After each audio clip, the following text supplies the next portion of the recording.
This is Jordan Lally with the Ed Lally Foundation and the acoustic rock band Big Infinite, inviting you to a very special live music event at the Havre de Grace Opera House on May 23rd.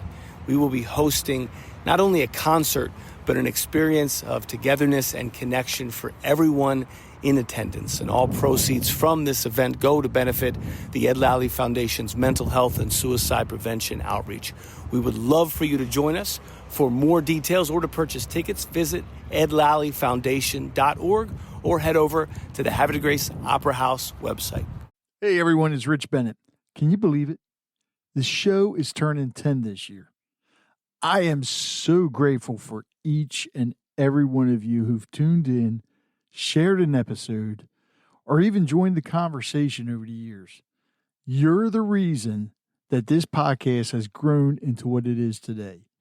Together, we've shared laughs, tears, and moments that truly matter. So I want to thank you for being part of this journey. Let's make the next 10 years even better. Coming to you from the Freedom Federal Credit Union Studios, Harford County Living presents Conversations with Rich Bennett. Slow pitch transfer.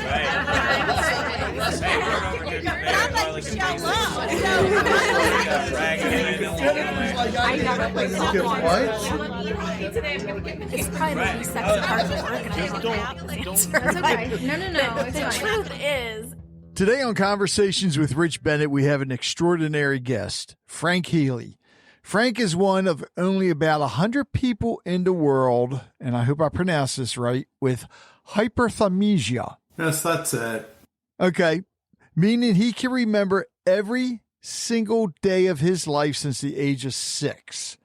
From the day of the week to the weather, personal events, world news, his memory is like a living archive. But with this incredible ability comes challenges. He not only remembers events, but also relives the emotions attached to them. Frank has turned his experiences into a mission, becoming a licensed professional counselor to help others heal from trauma, anxiety, and stress. He's also the author of over 20 books, 20, including the Heal Your Memories trilogy. And your latest is Just happy every day. Yeah, not stress-free success. Yeah, that was August of 23. Okay. Yeah, happy every day, simple steps to a life of fulfillment. Man, Frank, welcome, man. How's it going? It's a pleasure to be here. Oh, no, the pleasure's all mine. I got to admit, I've never had anyone on that has... All right, let me try it. Don't tell me. Hyperthymesia. That's right.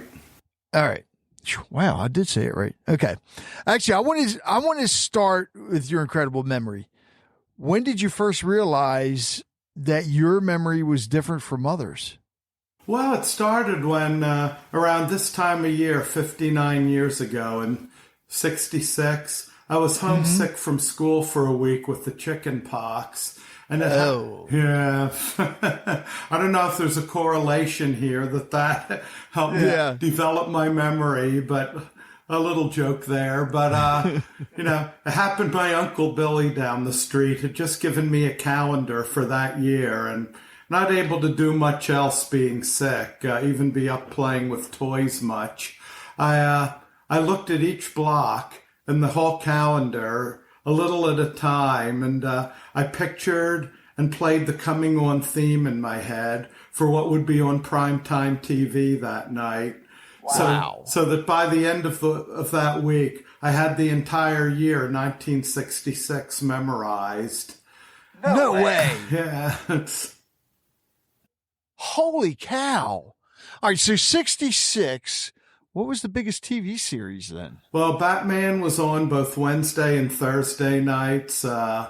Saturday night you had Flipper. Fridays the Green Hornet, and so they don't make TV shows like that anymore. No, they don't. And then who could forget on Mondays the actually they came a little later in the year. The Monkees. I do know that Davy Jones and Mike Naismith had the same birthday, December 30th. Really? Yeah. I didn't even know that. Yeah. Now, correct me if I'm wrong. Now, Mike Nesmith, is he still alive? I think he's the only one that's still alive. No, it's Dolan's is still alive. Yeah. That's Okay. Right. Okay. He was he'll actually turn 80 tomorrow. So, with the hyperthymesia, how has that shaped your personal and professional life? The challenges and the good things. Well, it's been over the years. I've turned it into mostly a blessing, but the curse part of it was that not only to remember the good stuff, like good times on vacations and with friends, not only my first kiss, but every kiss and all, but also remember bad days at work, losing jobs, romantic breakups. So, and I got interested in psychology because I wanted to be able to I knew I'm never going to let go of all these memories, so I wanted to be able to let go of the emotions from the bad memories and keep the emotions from the good. So, was it a challenge in school? Because you could remember everything. Well, it's interesting. There was even good and bad with that. Certainly, it's a captain obvious that I had no trouble memorizing information, but the drawback to it was often hard to pay attention in school because I have so many facts and figures going on in my head that it was hard to pay attention sometimes to what was going on right in front of me. So with it, did they actually determine if it was from the chicken pox or anything? No, what they found was I was studied at the University of California in Irvine, and among other things they did was a CAT scan of the brain, and they found out that myself and a few other people who have this, they found that parts of our frontal lobes are almost twice the size of the average person's. Wow. Yeah, so in the brain world, I'd be a good basketball player. Wow. So, and you're for your job, what is it that you do again? Well, with all that I went through and learned about psychology, I'm actually a therapist. Okay, therapist. I help people with depression, anxiety, stress management, and I do couples and families.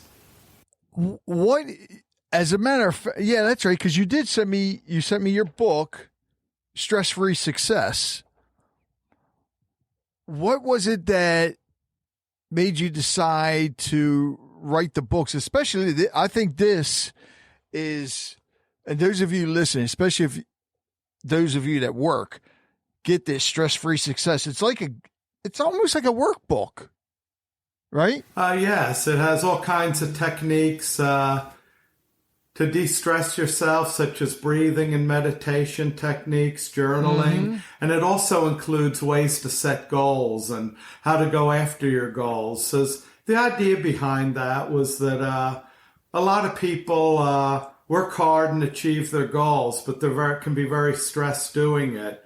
And other people might meditate and do yoga and all, and they don't have that much stress, but then they don't accomplish much.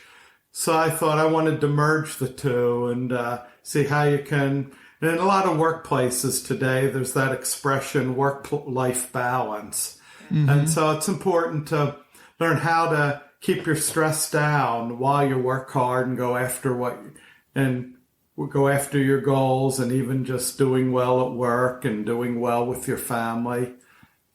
So are all your books like guidebooks and workbooks, or have you written any novels or anything? Yeah, I wrote a novel that was published in 2020, The Unquiet Sea. It's about, I live in the Jersey seashore area. And, do you? Yeah. Right up the road, baby. Yeah. There you go. So It's about a man with a memory like mine who's a psychologist, and he sees patients in his beachfront house. And he's engaged to a really wonderful woman, so he seems to have it all. But during a week in August of 2011, everything is threatened in his life. Hurricane Irene's, and everything in that book is historically accurate. Hurricane Irene might demolish his house, and he hears of a lawsuit that a young female patient might sue him for allegedly inappropriately touching her. And then his fiance gets cold feet because of that lawsuit. And it's like everything, and it's how he resolves everything. Because, in every good novel, just like a movie, there has to be some tension and a problem, and then they have to either come out of it or don't come out of it. So then a series of events happens, and I shouldn't tell the ending so people. No, don't tell the ending. So that's the Unquiet Sea. Yes, that's right. All right, and actually, so over 20 books. Good Lord, that's a lot of books. When did you start writing? Well, I started writing in 2007. I wanted to have a memoir about what it was like having a memory like mine. And so that was my first book, and I revised it in 2018 after I knew more about writing, and had published a few books to make it more readable. I had taken courses and learned about writing, and so that was my first. And then the Heal Your Memory series, a trilogy of self-help. They combine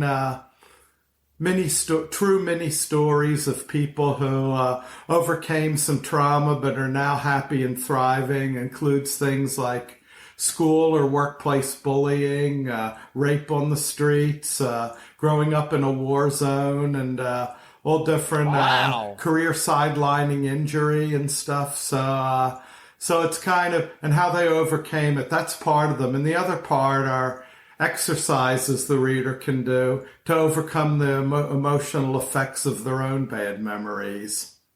So do you actually go speak at any events or anything?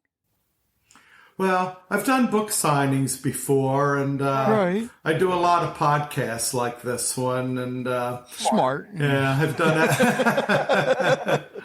it. So I do put myself out there. Probably when I retire in a couple years, I'll probably do more speaking engagements. And I hope more writing. Oh, yes, more writing with more time. So since you got the bug and started writing, over 20 books, good Lord. How often is it that, because you're self-published, right? Right, that's right. So how often are you trying to put out a new book each time? Well, sometimes I'll put 3 or 4 out a year, and sometimes I'll go for a couple of years without putting one out, but I'm still writing then. And a lot of my writing comes when I'm doing other things, and then I just get it down onto WordPad and then writing. So I could be taking a walk on the beach and come up with an idea, or driving and stuff. So it's then I just get it down, and so that was and this year I'm trying to publish at least 6 books more with. I take it they're not novels. No, they won't be novels. Okay. They'll be more short reads of anything to 10 to 20,000 words. So they're going to be shorter, because, that seems to be the trend for today. People are so busy, they don't have time to read a lot, so short books sell a lot these days. Actually, any plans on turning any of them into audio form? Well, some of my books, the ones that Amazon will allow, like I know Heal Your Memories, Change Your Life is on audiobook form. Oh, okay. And the others are Happy Every Day is my newest one. Oh. Now, do you do the reading for that, or the narration, I guess, the voice for that, or is somebody else doing it? No, somebody else does it. Why didn't you do it? time. Oh, but yeah, never mind. Yeah, because, I could do it because I've done a lot of speaking in my life, so I could do it, but it's, people are willing to do it and get paid for it, so.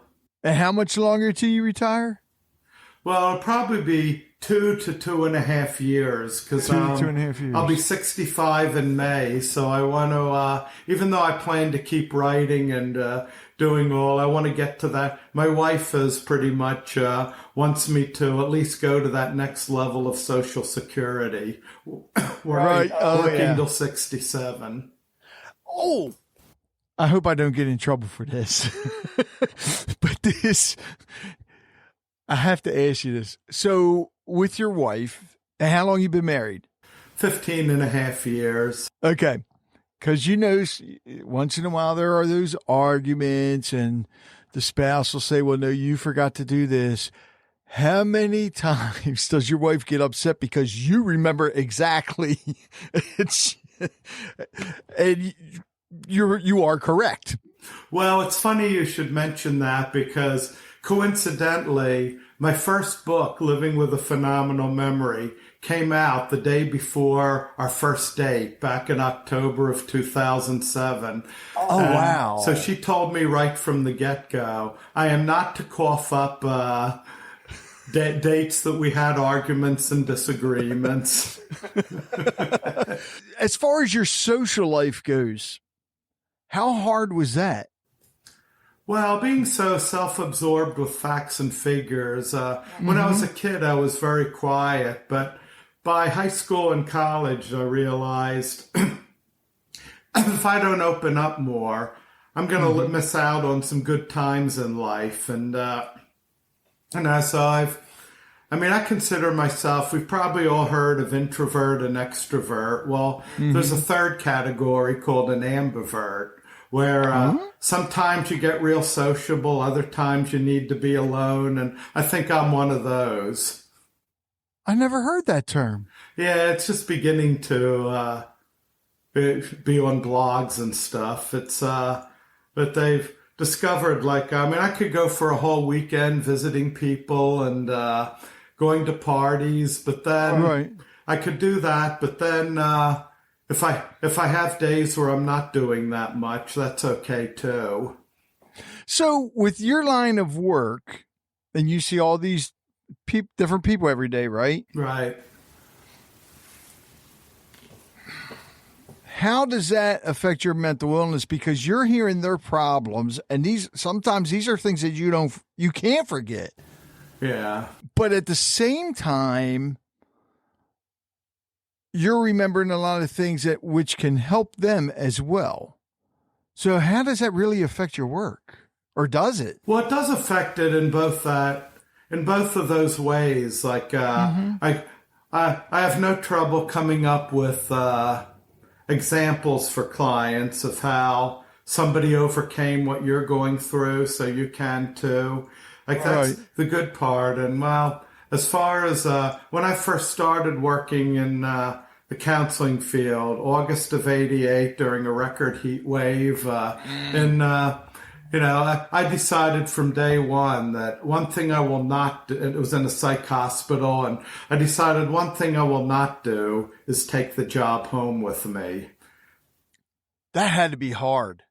Yeah, I did. It did took a lot of will and effort, and but I tell myself at least maybe a thought of a client will pop into my head. But and nowadays with some of my clients are telehealth, so I have to think about them afterward when I'm writing the note. But I said I'm never going to lie awake at night worrying about clients or trying to. So it's like I give them 100% of my attention when they're in my office, and once I'm done the note, okay, not going to think about them until their next session.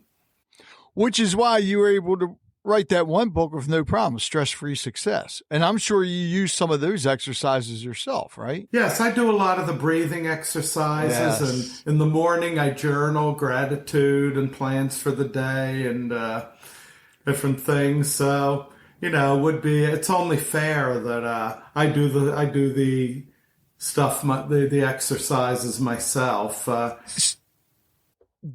Your book here. So I'm reading another book right now. This can go hand in hand with it, I believe. So, and I'm sure you probably heard of the book I'm reading. It was written in 1928, I believe, by Napoleon Hill, called The Law of Success. Oh, yeah, that's right. But I mean, I'm reading that, and I looked at your book, and I was glimmering. It's like, this goes hand in hand.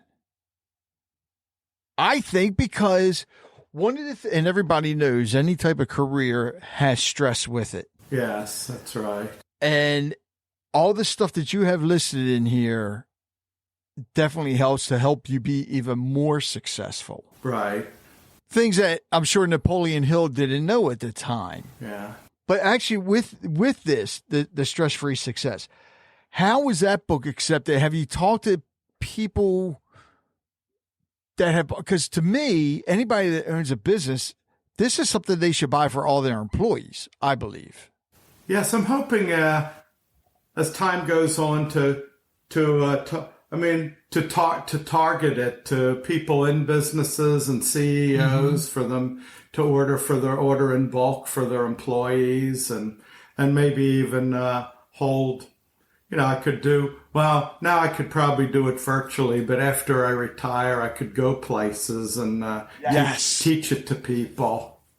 Absolutely. And I would even, because, you have the website, if somehow or another, after you retire, of course, when you have more time, even do online workshops. Oh, yes. That is, pardon the pun, that is in the works.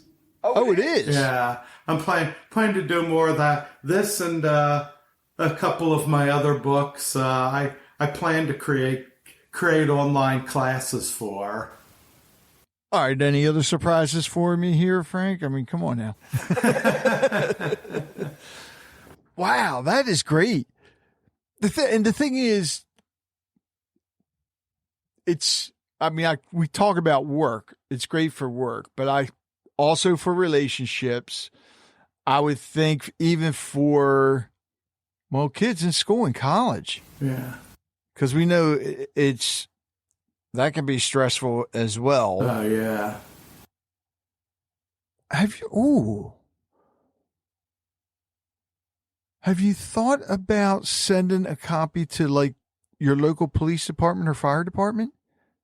Because we know they're under a lot of stress. Oh, well, that's a good idea, and that would be a real good idea because I know how I've had enough clients who are police and fire that I know it's a little like the military. You don't discuss problems there. You don't emote. No. You just do the job and get it done and leave all your problems at home. But, they could really use that and not to be provisional here, but I'm Facebook friends with some of the Phillies and the Eagles, and the Eagles don't need it. After winning the Super Bowl, but I sent it to some of the Phillies and thought this would be good for you men to get last year's playoffs out of your head and have a fresh start and going in de-stressed to every game. And I'm glad the Eagles won. Yeah, so glad. Yes. Now, if Pittsburgh would have went in, maybe not so. Yeah. I'm sorry. If I got any friends in Pittsburgh, I'm sorry. But, Ravens, hey, can't help it. But when I saw that, it's like, thank God. I didn't even watch it. But I heard it the next day. I was like, the Eagles won? Yeah. Yes. Sweet. Yeah, and they won a convincing win. It wasn't close. They just decimated the Chiefs. Yeah, and then they tore down the town. Yeah. All right, so with your work and everything, and now that you're an entrepreneur too, what do you actually do in your free time? Do you have free time? Yes, I do have free time. Okay. I go to the beach and I used to play Quizzo and sing karaoke, but a lot of the friends I had that I did that with either moved or unfortunately died. But if I get a group for that, so I'll go to the beach and I'll read on my free time, and my wife and I pretty much keep busy with family get-togethers too. All right, I have to ask you, what is Quizzo? Well, it's a game. Now it's more called trivia, where you get teams in a bar and they do trivia questions, maybe about music, sports, history, and stuff. Now, wait a minute, Frank. I would think you have a big advantage there. Well, yes, our team usually won whenever I played. Not to brag, but yeah. Yes. Maybe you should host those instead. Hey, there's an idea. All right. So if you ever come down to Maryland, I don't do trivia night, but if you come down to Maryland, let me know, and I will go to trivia night and have you on my team. Oh, all right. I'm only good at the music part and maybe TV, but other than that, nothing else I can really do. Okay. That I could think of. All right. So, because I know you're writing another book, probably, right? Yes, I'm writing a book on Stoic philosophy. Huh?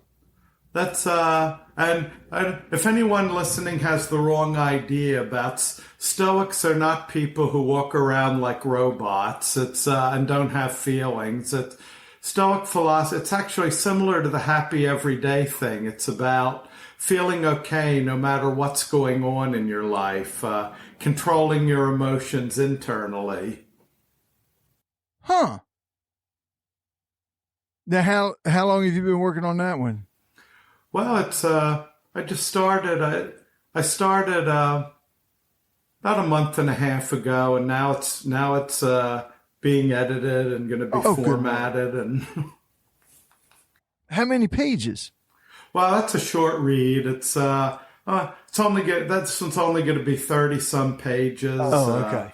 It's now the Unquiet Sea was 300 something pages, but and that took me a couple years to write. But right.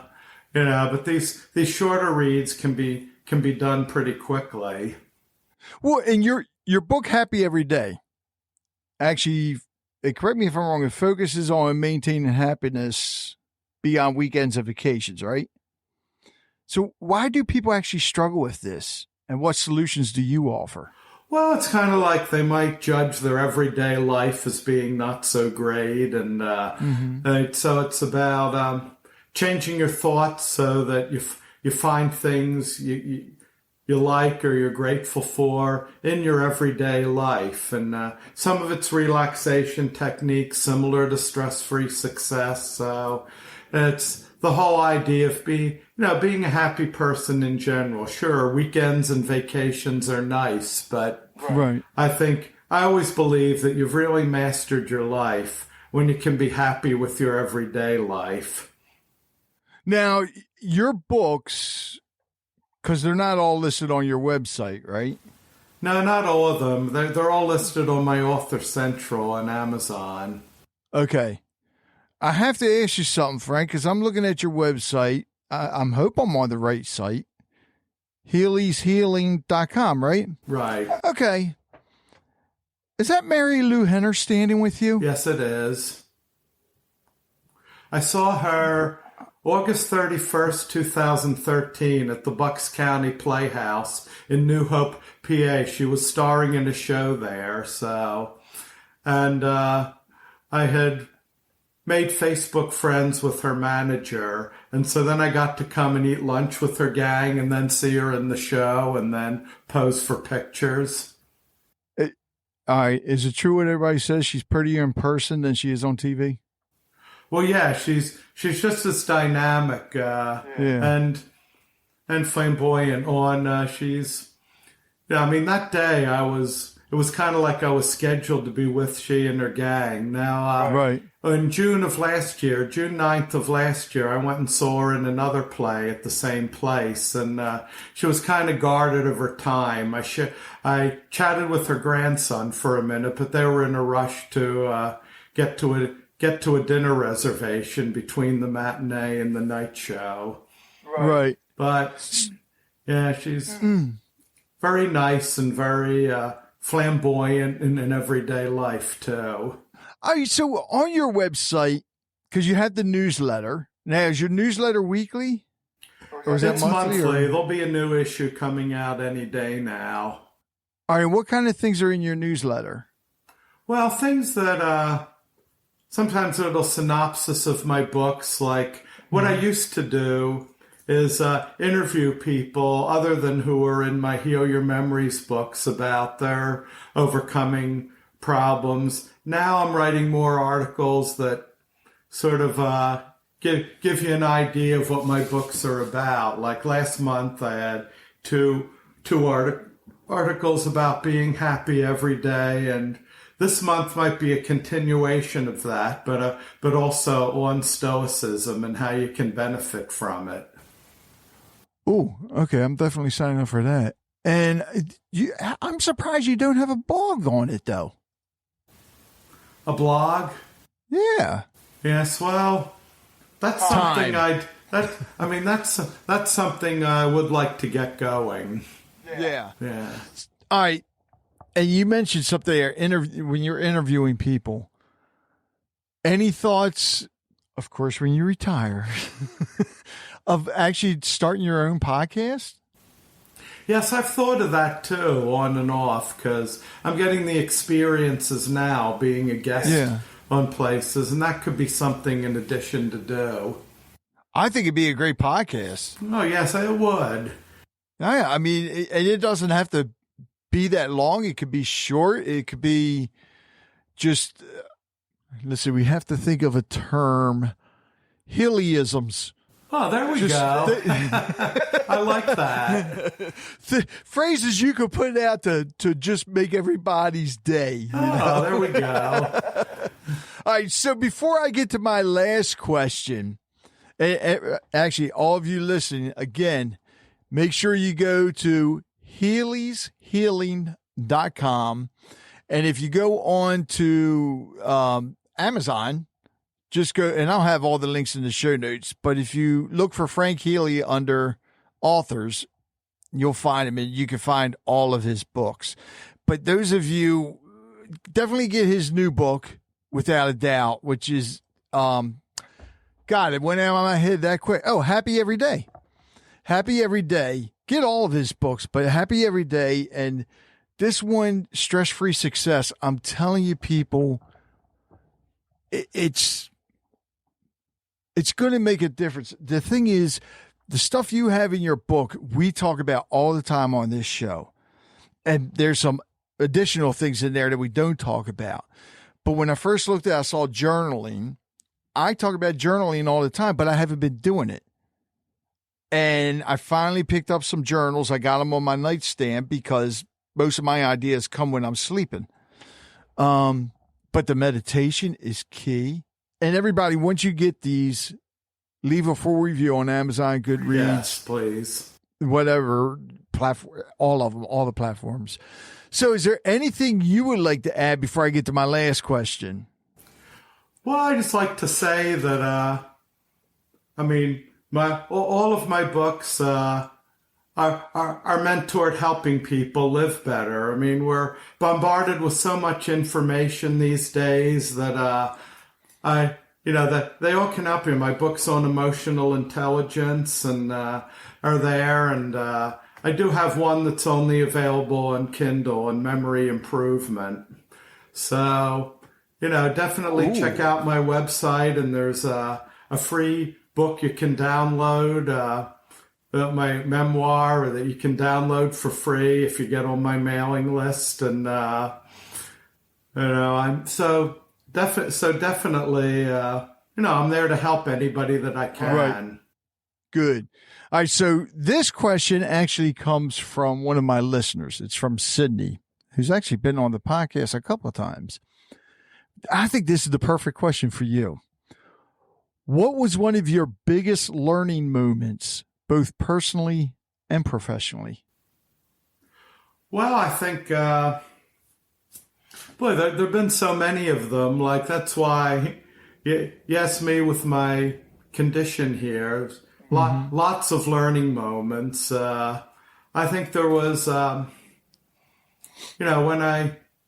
when my first book came out, I was naive enough to think it was so unique and great it would be an instant bestseller.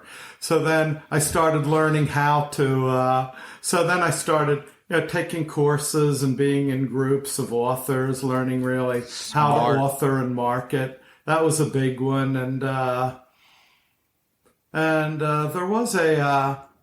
was a really kind of nasty incident my freshman year in college where I pledged a fraternity, but I was kind of shy and I was overweight then and did not get in. Of course, I came right back the next semester and got in unanimously, but I thought I've got to start improving my social skills and appearance and everything. So, because a lot of times, all of us, our learning memories, our teachable moments are when things don't go our way. We learn what we what we really could benefit from improving. Wow. That was a great answer. My listeners are coming up with some great questions. I ask them in the Facebook group, submit questions, and except for my son, he comes up with some goofy questions, but that's another story. Frank, I want to thank you so much. And I love what you're doing with the books because you're getting out there and you're talking about them. Yeah, that's right. Something authors need to do. And you mentioned something else that you're doing, a writer's group. Yes. And I think a lot more authors need to do that because they're there to help you. They can critique your books or your manuscripts before they become a book. I think one of your next books you need to come up with is how to write a book. And then you could do a whole series, how to write a book, how to publish the book, how to market the book. Okay. I think, why not? The next thing I know, you're going to be doing a book on how to start a podcast. Oh, there you go. Frank, thanks so much. Yes. Yeah, have a good day, and it was a pleasure being on. Thanks. Thank you for listening to the Conversations with Rich Bennett. I hope you enjoyed today's episode and learned something from it as I did. If you'd like to hear more conversations like this, be sure to subscribe to the podcast so you never miss an episode. And if you have a moment, I'd love it if you could leave a review. It helps us reach more listeners and share more incredible stories. Don't forget to connect with us on social media or visit our website at conversationswithrichbennett.com for updates, giveaways, and more. Until next time, take care, be kind, and keep the conversations going. Hey, Harford County, I'm Emily Adolph of The Soul Lift. You may remember me as a guest on Rich's podcast. Well, I'm back with something special. And I'm Ona Crow. We're introducing Nourish and Connect, a gathering space designed to bring people together that feels authentic, supportive, and uplifting. This is about real relationships, shared wisdom, and growth. Our gatherings nourish with mindful experiences and reflective activities to leave you inspired. And they're designed to connect with intentional conversations and welcoming community where you truly belong. They're the second Wednesday of every month. Join us on April 9th at Doss Beer Hall in Bel Air from 5:30 to 7 p.m. to celebrate spring. And mark your calendars for May 14th and June 11th. We have amazing experiences planned for summer. Come as you are and let's grow together.